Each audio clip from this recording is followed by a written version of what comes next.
Today we want to look at Genesis chapter 41, verse 55 and following.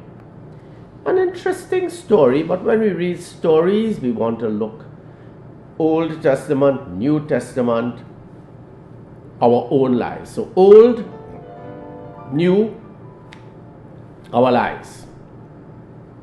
And let's see what can happen. Genesis 41, 55. 55.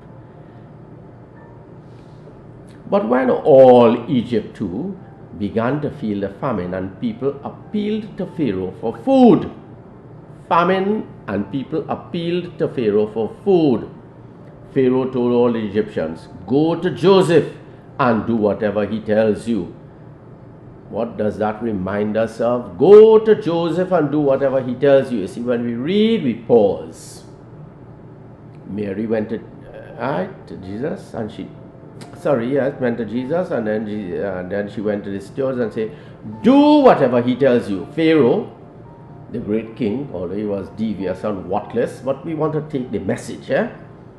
He says, told the people in going through famine, and a famine is something, overwhelming you. I have never really experienced it, but Pharaoh is now saying, go to Joseph, do whatever he tells you now. Be key. Background knowledge is the brothers of Joseph sold him. They wanted to kill him. Remember that? Because the father loved him, had him in his old age, and Joseph looked lovely, pretty coat. And I think some of us in Trinidad, we have that plant we call Joseph's coat. And there was a famine all over. Then Joseph opened all the granaries and rationed out grain to Egypt as the famine grew even worse in Egypt. And that idea of it going even worse, keep in mind, the sisters Mary and Martha asked the Lord to come and heal their brother, and Jesus said, look, I live in the situation, it got worse, worse, worse.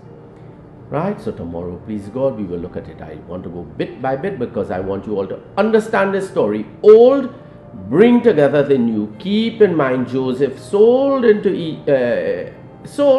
because his brother hated him. Now he is at the helm. Tomorrow, please God.